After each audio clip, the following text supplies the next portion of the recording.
Pour les 4 vérités, c'est Olivier Galzi qui reçoit ce matin Bernard Thibault, secrétaire général de la CGT.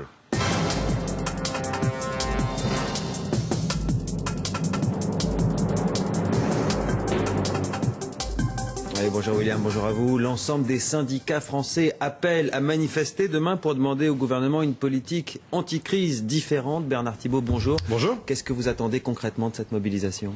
Déjà qu'elle soit la plus élevée possible. C'est le 5e rendez-vous depuis le début de l'année. Nous sommes le pays européen où les syndicats ont pris le plus d'initiatives et surtout où il y a eu le plus de mobilisation. Donc nous voulons entretenir cette pression sur le gouvernement, sur les directions d'entreprise, pour avoir des mesures sur le pouvoir d'achat, sur l'emploi, qui soient tout à fait différentes de celles qui sont à l'œuvre aujourd'hui. Alors, le mécontentement social dont vous parlez ne s'est pas traduit dans les urnes un dimanche dernier. Le résultat a renforcé la majorité présidentielle.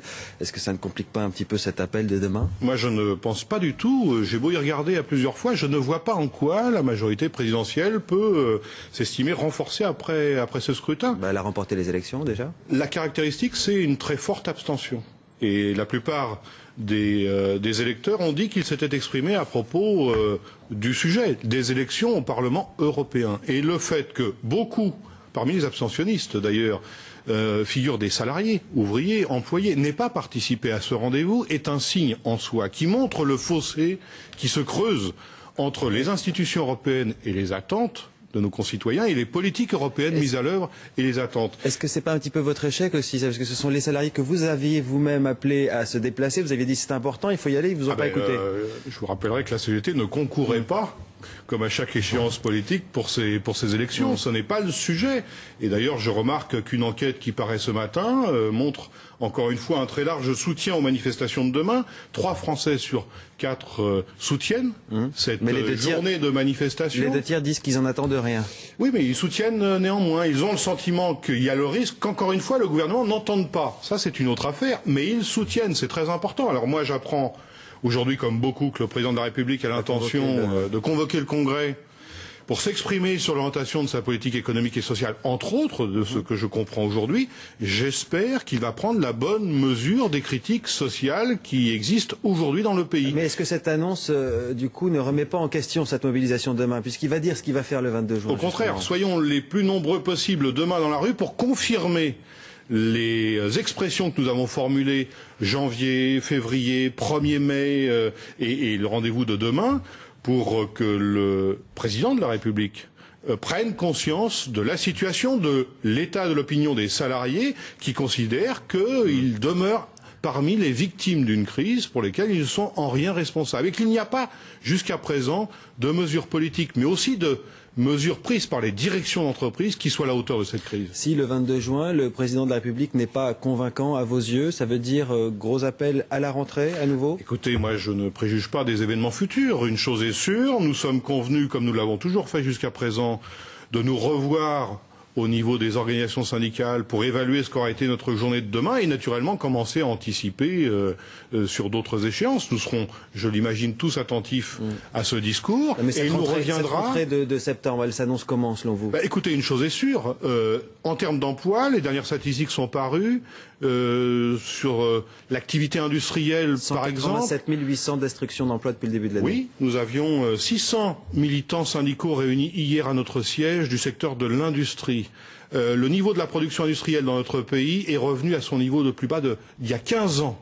Donc si on ne fait rien, si on n'a pas d'autres actions plus volontaristes, il est évident que le contexte de la rentrée sur un plan de l'emploi, sur un plan du pouvoir d'achat, va être encore un peu plus cruel. Nous nous attendons même, et nous allons prendre des dispositions, parce que nous craignons que les mois de juillet et août soient aussi des mois où l'on annonce de nouvelles fermetures d'entreprises, restructurations. Donc il y a urgence à entendre nos messages et nos revendications. Donc il nous revient aussi d'anticiper sur les événements, d'être attentifs à ce qui sera dit par le président de la République, mais d'anticiper, de se préparer, le cas échéant, à d'autres initiatives pour la rentrée. Ça me semble tout à fait évident. Alors, sur le fond, tous les syndicats sont d'accord. Sur la forme, en revanche, il y a un problème de méthode. Chez FO, Monsieur Mailly parle d'un risque d'usure à force de manifs à répétition. On a le sentiment même que demain, il y va un petit peu à reculons. Est-ce que vous partagez cette crainte? Je crois que Jean-Claude Mailly, comme d'autres secrétaires généraux de force ouvrière avant lui, et d'abord dans un souci de cohésion interne, a besoin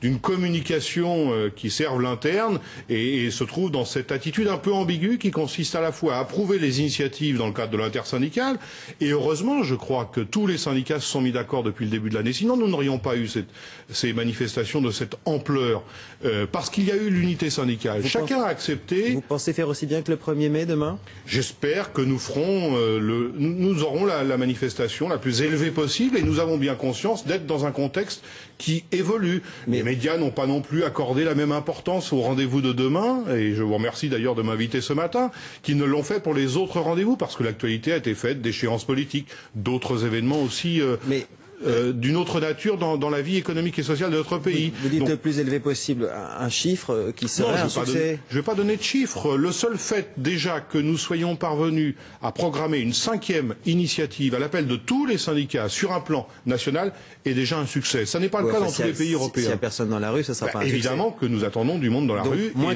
bien que le 1er mai, par exemple, ça serait un échec selon vous? J'espère qu'on pourra faire aussi bien que le 1er mai. Au moins aussi bien que le 1er mai. Alors, à crise mondiale, réponse mondiale, la semaine prochaine, il y a un sommet sur la crise mondiale à Genève sous l'égide de l'Organisation internationale du travail. Nicolas Sarkozy y participera.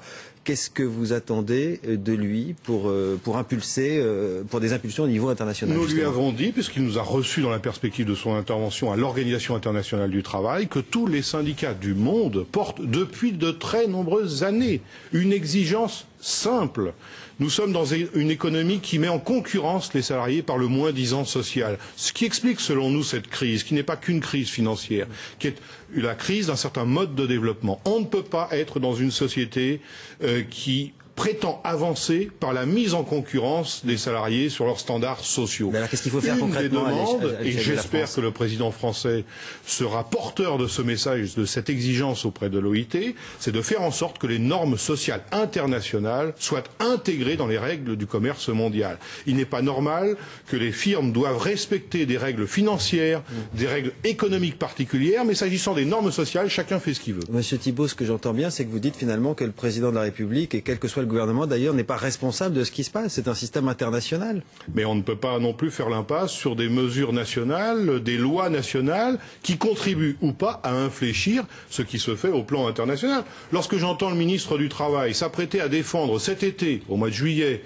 un projet de loi pour étendre le travail le dimanche dans les commerces, je me dis que ça n'est pas totalement neutre. C'est une décision qui vise à flexibiliser, ou qui a comme conséquence de flexibilité un peu plus encore ceux qui travaillent dans le secteur du commerce. Donc on ne peut pas considérer qu'au motif qu'il y a un environnement international, ce que personne ne conteste, les initiatives ou les politiques mises à l'œuvre dans un pays soient neutres de ce point de vue-là. D'un mot, est-ce que pour infléchir cet environnement international, il faudrait rétablir l'autorisation administrative de licenciement? Vous l'aviez évoqué. Nous avons demandé, nous avons demandé un droit suspensif qui dépendent des comités d'entreprise, des représentants des salariés, parce qu'une des caractéristiques de cette période, c'est de reconnaître aux salariés un droit à intervenir sur les stratégies des entreprises. On ne peut pas s'en remettre simplement aux experts ou aux actionnaires pour décider ce qui est bon ou pas pour l'avenir des entreprises et des emplois. Merci Monsieur Thibault d'avoir été avec nous ce matin, et bonne manifestation demain. Merci. C'est à vous William. Merci Monsieur.